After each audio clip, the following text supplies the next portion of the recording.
Hey Welder folks, Alicia here. Today we are talking about your options when it comes to measuring your heart rate. This is an update video because I did one of these quite a few years ago and it was very popular. But in the last few years, there have been so many new options hitting the market. So we're going to talk about them, talk about which might work for you in your situation. And I'm also going to do a field test to compare and see if what the companies are saying about their devices actually pans out in the field. And if you're new here, hi, I work for Wilder Fitness. We use the Adventure Ready model to help people get ready for outdoor adventures of all kinds, like hiking and running and skiing and everything in between. Now, when a lot of people first get into heart rate training, they have a lot of questions about what device they should use to get accurate readings. So today, I'm going to talk to you about the options because there's definite pros and cons to each of them.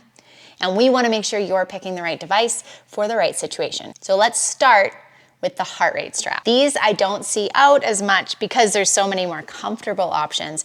This is the original. This is the gold standard. We're talking 99.6% accurate if you're wearing it correctly. They have these sensors on the back here that pick up the actual electrical signals from your heart beating and then determines the amount of time between each beat to instantaneously figure out what your heart rate would be if you kept that same beat pattern for an entire minute. And the biggest drawback to these is they can be a little bit annoying to wear. In order to wear them properly, you need to have it like kind of at the base or below where your sports bra ends, and you need them tight enough so those contact points stay in contact with your skin. But you want to make sure that it's not so tight that it's restricting your breathing. Now, on really long runs, when I'm out all day, I've gotten to the point where these heart rate strap keeps falling down and I'm tired and it gets frustrating. I've also had people say that they really feel like it restricts the movement of their intercostal muscles or their breathing muscles. I've also had this not pick up a signal at first. And that's because if you have some water on your skin, it's really going to help that electrical signal transmit from your heart to the reader. So you could always, if you have water with you, put a little bit of water on there before you begin, or you could use spit if you need to, if you don't have any water around. But once you get this thing on properly, it is going to give you the most accurate reading of any option, and it's gonna be instantaneous. So you're gonna know exactly what your heart rate is doing at any moment. But you're gonna need something to pick up the signal. So this Garmin strap interacts with this Garmin watch, and I can see those readings and record them. There are options of heart rate straps that connect directly to your phone. And what I'm gonna do is pop a couple options of heart rate monitors that work with different types of phones in the description. Old videos I did this, I just said some options and then they changed over time. And so I am learning. You can check the description for some common phones and heart rate straps that will work with those phones. But a lot of these watches, this one included, come with an optical heart rate monitor. So this you've probably seen, it's become incredibly common. These lights light up and they give a green light when they're activated that goes into your skin.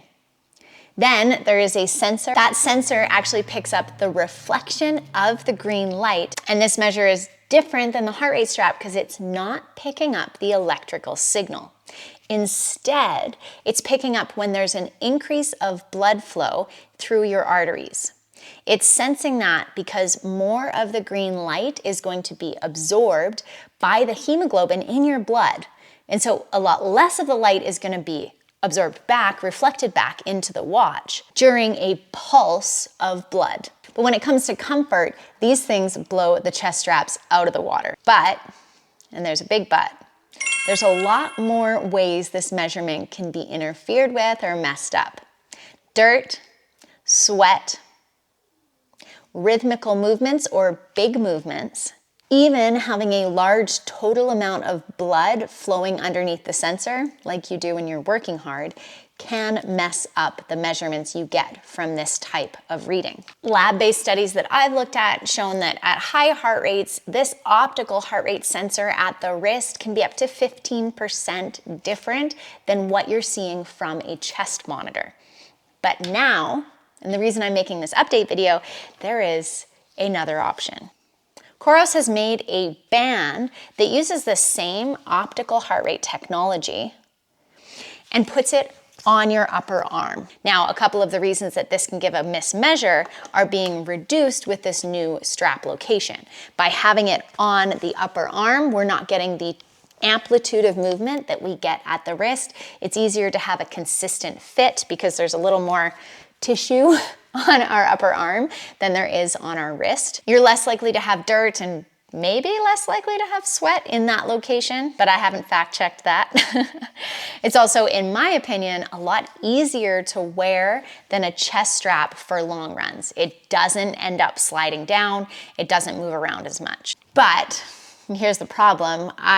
Although there's information on the website saying that this is a great way to measure your heart rate, there is no testing that I've seen. There has been no studies done comparing this specific type of PPG measuring device to the chest strap. So I don't know if it is as accurate as a heart rate strap. And that is why I took all 3 measuring devices on a run. I looked very silly because I had 3 watches on my wrist, but it was for you. And what I found, I will caveat this by saying, of course, this was just one run on one day. But what I found was really surprising. And so based on that run, I have some recommendations that are different in this video than my last video. To set it up for you, I went out on the trails. I did an easy zone 2 warm up for about 15 minutes. Then I did 4 3-minute hard intervals, running as fast as I could for that 3-minute duration with 3 minutes of walking in between. And then I did 7 minutes of a 10-second sprint and then 10 seconds at a full stop. After I was done all of that, I did 20 minutes of an easy zone 2 cool down to get back to the truck. I was on the trails, I was sweaty, I was experiencing really high heart rates and really low heart rates. And what I found is that this band actually performed very well. At its worst, it was 10 beats per minute different than the gold standard, the chest strap that I was wearing and stayed there the whole time. And when this was the least accurate was immediately after a hard interval. So immediately after 3 minutes of working as hard as I could, I noticed the biggest difference in measurements, but that difference only stayed, so it was 10 beats different for about 5 seconds, and then the 2 synced up. Because my heart rate stayed quite high during my 10-second sprint, 10-second rest, I found that this unit actually was quite close within 3 or 4 beats of my chest strap the whole time. And for my easy running, this was within 1 beat of my chest strap the entire time. But the wrist monitor, I don't know if it was just today or if I should retest this again. My zone 2 run, my easy run to cool down, my wrist strap was showing a heart rate 30 beats higher than what my chest strap was measuring, which is a lot. If you're trying to stay in zone 2, 30 beats could mean that you're actually exercising below zone 2 and your watch is saying zone 2. So based on what I found that day, and although I will be collecting more data going forward, these are my current recommendations. Chest strap. If you are testing and it's really important to see heart rate recovery after hard intervals, so maybe you're doing a test run for your coach, maybe you're testing people in an indoor setting, chest strap, gold standard, will be forever. It's great. Armband, incredible for general training. And most of the time, that difference in heart rate that you see when you immediately stop a hard interval, that heart rate recovery, know that it might be affected by the fact that this is using PPG technology instead of using your electrical measurements. But incredible for general training, phenomenal for long runs when the strap here might be frustrating or annoying, fall down or be too tight and affect your breathing. And I would say in general, a great thing to use for training. Wrist, I will no longer recommend this for zone 2 running. I used to recommend to my clients that it would be fine if you're doing a run where you're capping your heart rate. So you say, I don't want my heart rate above 130 beats per minute. I used to say use this. I now think that the only thing you should use your wrist sensor for is for your overnight heart rate, your resting heart rate. Otherwise, I do not think it should be relied on for heart rate data. I know this is an annoying outcome because it's so nice to have everything recorded in one device. But if we're being honest and we're using heart rate training, then I think we need to use other devices. And the other thing here, The big takeaway, I think it calls back to the fact that no matter what devices we use, we need to know what these zones, quote unquote, feel like. And that's going to be just as valid a part of your training as the device is. Remember, when you're looking at your heart rate zones or what intensity you're working at, you can use breathing rate, heart rate, RPE to determine where you're at. And you need to use all of them. Bad data is worse than no data. So if you are using a device, know its limitations and always pull it back to how you're feeling, because you don't want to have to rely on technology at the end of the day anyways. Let me know if you have your own experience with these devices. If you learned anything from this video, hit that like button and subscribe so we can meet up again. And I hope you have a wilder day.